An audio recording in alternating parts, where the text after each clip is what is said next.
Hello, I'm going to be showing you how to do a complete bed bath today. So in this case, this is a patient who cannot do this for themselves.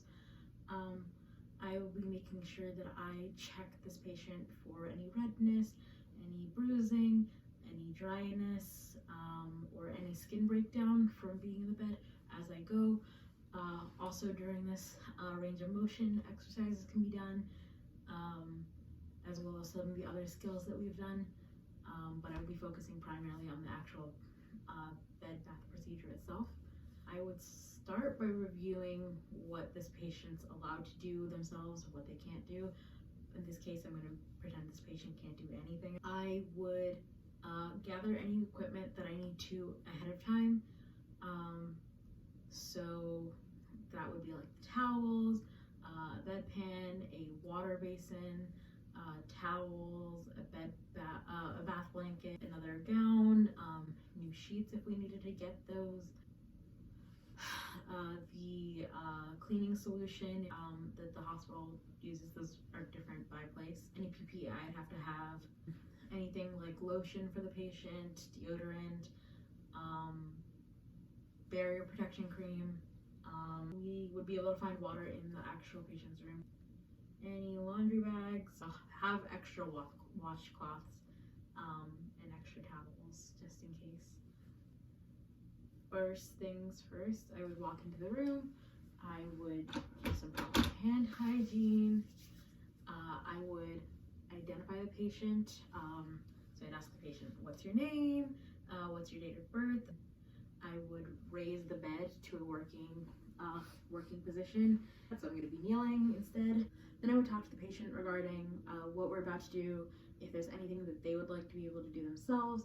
Ideally, we'd like this patient to be as involved in their care as possible, but in this case, this patient, to whatever circumstances, is unable to do so I'll be assisting. I'm going to keep this patient on her back. So I would make sure that the patient has full privacy first, closing the doors, keeping the curtains closed if there's another patient in the room. So I'm going to put on my gloves. I would lower the bed rail. I would have this patient move closer to me. If I can move them on my own or they can assist me, we will just nudge them over to the side so they are closer to the side of the bed. So that way this is easier and I'm not reaching over the entire bed to try and get to them. So I'm going to loosen up the sheets. I'm going to take off the blanket. I would keep the flat sheet on. I would put the bath blanket on the patient, covering up everything. And then after that, I would take out the top sheet. Now that I only have the bath blanket on the patient, we would loosen the patient's clothing, being mindful of any IVs or anything that's in their arms. At this point, I would put the rail back up. I would fill up the basin with water. I would also have offered the patient a bedpan if they needed it. In this case, I'm going to say the patient already did it since I already showed in a different skills video how to do that. Like I said, I'm going to fill the basin up with water, and I'm going to put it on the moving bed table. And this will be with pretty warm water, so about like 100 degrees to less than 120 degrees. And if it got really cold, I would just go and dump the water and get more water as needed. I would add in the soap or skin cleanser depending on the procedure for that. I would do whatever it is on the directions depending on what products the hospital uses. Now that I'm back with all of the things that I need, I would start by rinsing the patient's face. I would have a washcloth. I would put my hand in, fold it into thirds, and then I would tuck it in. And without any solution, I would start with the patient's face since the patient can't do that for themselves in this case. I would wash from the inner corner of their eye outward. I would turn it the opposite way, refold it, do the opposite eye, and from there I would use the solution and I would rinse the patient's face, their neck and their ears. If the patient wanted lotion on their face, I would use it here, and then I would use a new wash rag. Now I'm gonna move towards actually doing the rest of the patient. So I'm gonna expose their arm, and I'm going to take my towel, and I'm gonna have the patient's arm over the towel. And now using a new wash towel, I would dip it in, make sure it's not like doesn't have excessive water over it. Wash the patient's hand first using like really not aggressive but firm strokes. Wash their arm, making sure to get underneath. So I'm working distally to proximally. So making sure to get underneath and patting dry as I go, so that way the patient isn't cold. Put any skin barrier cream. I don't think I would in this case. And then lotion, and in this case I might put deodorant for the patient on this arm, underneath his armpit. Then I'm going to, after I've ensured that this patient's dried off here, I'm going to recover their arm with a bath blanket. Now I'm going to do the opposite arm, making sure that their chest is all covered, their arm is covered.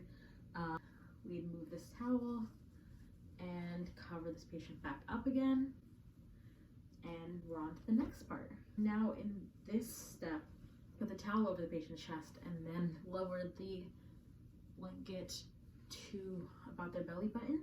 I would have a new rag, as I do with each area of the body that I'm cleaning, and do the tuck method in here.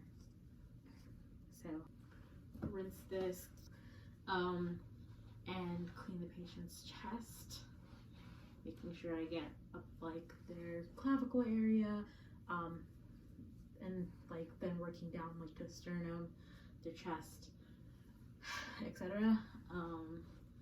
And as I'm in between washing, I keep the towel on the patient. I'm drying the patient, and the patient's covered in between, so that way they're not exposed when I'm doing other things. I would also ensure that I got underneath any breasts of the patient. So this is the upper chest area that I'm doing, and then I would apply the skin barrier cream underneath the breasts if I needed to.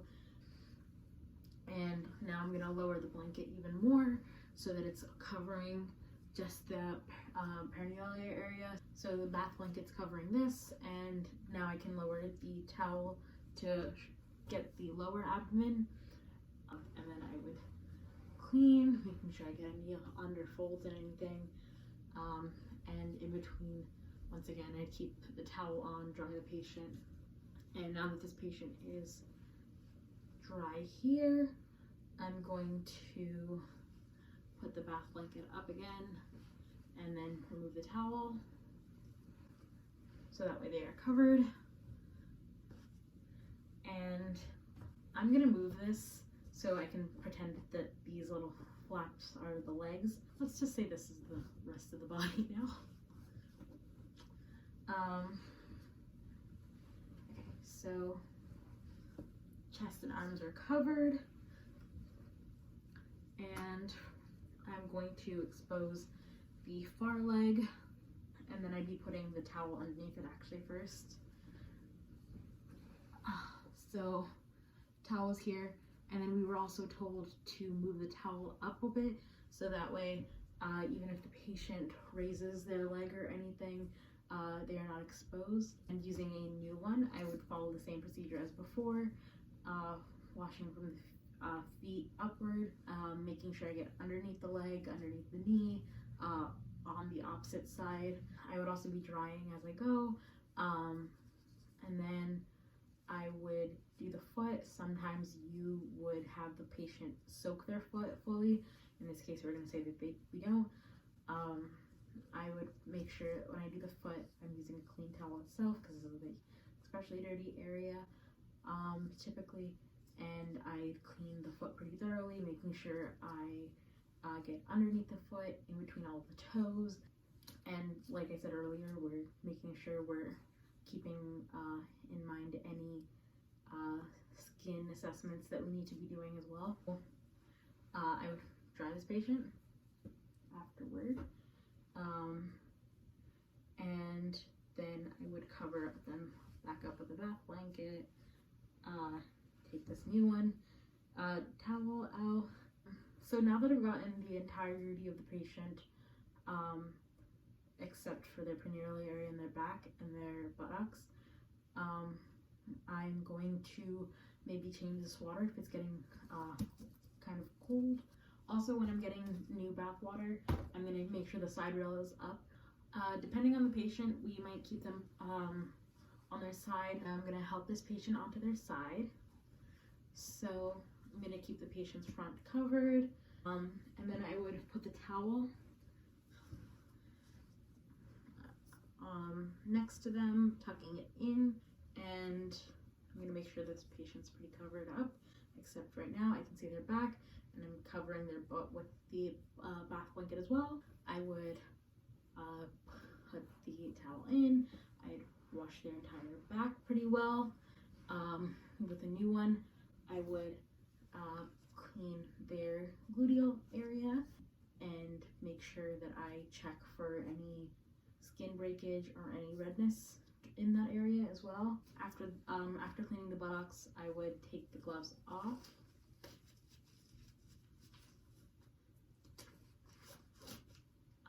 I would give the patient a back rub here, unless they had orders not to do that.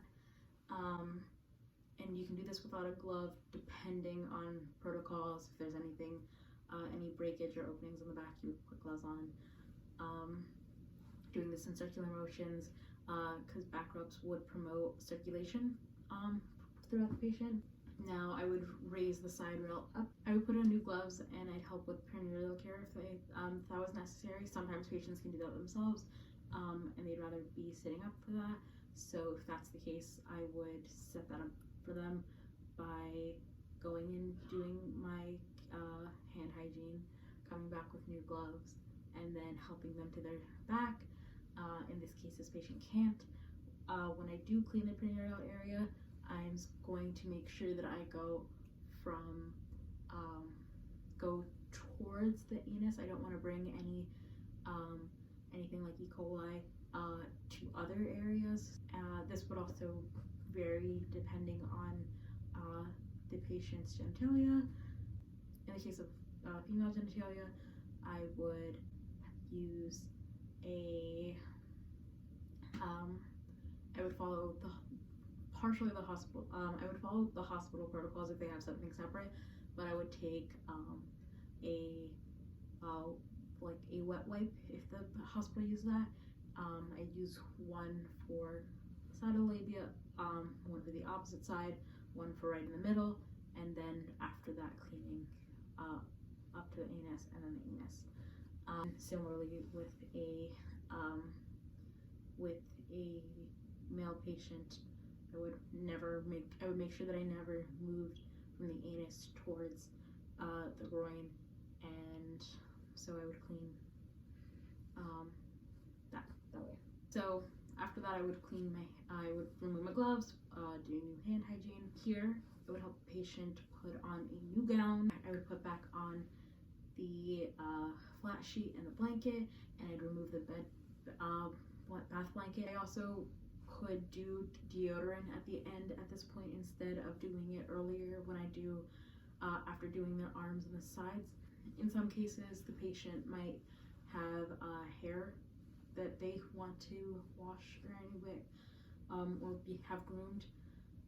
In that case, I would take the towel, cover the pillow with it, and then do whatever is necessary here, such as maybe taking some water and combing through. I would make sure that the side rail is up, that the bed is in the lowest position. Once again, perform hand hygiene, and we should be done. I would be sure to document any findings in any irregularities or changes in the patient's skin.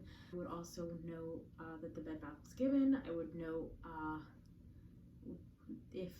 what like materials were used, such as the skin barrier cream, where it was used, and note like the lotion. I would also dispose of any linens, such as the patient's gown, in the linen basket.